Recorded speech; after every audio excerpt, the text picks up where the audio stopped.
What if I told you that Europe did not use religion to enter Africa? What if religion arrived only after Africa had already been weakened?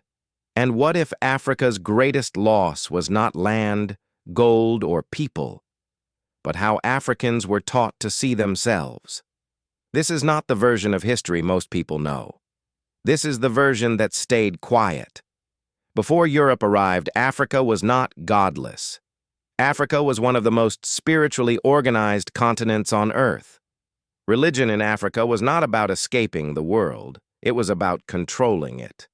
God was not distant. The spiritual and physical worlds were interconnected. Morality was enforced through community, not fear of hell. Religion governed leadership, land ownership, justice, farming, war, and marriage. In what is now Nigeria, the Yoruba recognized a supreme creator, Olodumare, with spiritual forces that governed specific aspects of life. Kings ruled only with spiritual legitimacy. In the Ashanti Kingdom of present-day Ghana, political authority was inseparable from spiritual authority. The Golden Stool was not symbolic. It was the soul of the nation. In Ethiopia, Christianity existed long before modern Europe. African Christianity was ancient, independent, and sovereign.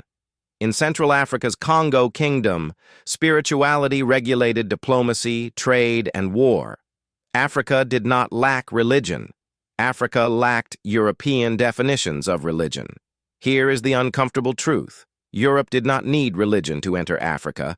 They entered through trade agreements, coastal treaties, military alliances, economic dependency, and internal rivalries.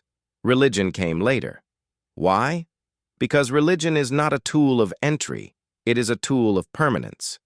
In Nigeria, missionaries followed British administrators, not the other way around. Christian education rewarded obedience, literacy was tied to conversion, and African spirituality was labeled primitive. Converts gained access to jobs and power. A new elite emerged, African, educated, Christian, and loyal to colonial systems even after independence. Why were the first civil servants trained by missionaries? In the Congo, while King Leopold's regime mutilated and killed millions for rubber, churches preached obedience, patience, and suffering as Christ-like virtues. Salvation was promised while bodies piled up. Why was rubber worth more than African lives? And who blessed that system? In South Africa, apartheid was not only legal, it was biblical. The Dutch Reformed Church taught racial hierarchy as divine order. Oppression lasted longer because it was sanctified. How does injustice survive when God is made its author? In Kenya, Africans donated land to mission stations, believing spiritual reward outweighed physical inheritance. Over time, churches owned land while Africans became tenants on their own soil. Why did salvation always require surrendering territory? Religion solved Europe's biggest problem.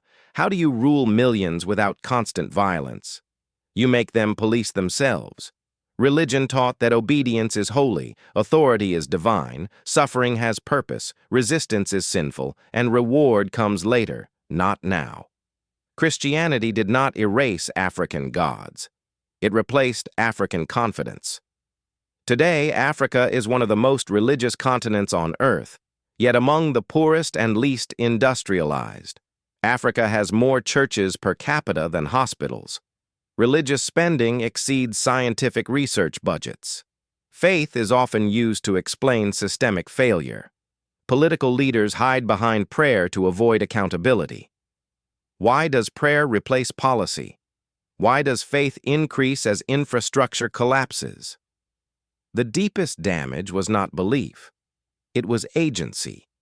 Africans were taught to wait instead of build, to pray instead of plan, to endure instead of challenge, to look upward instead of forward.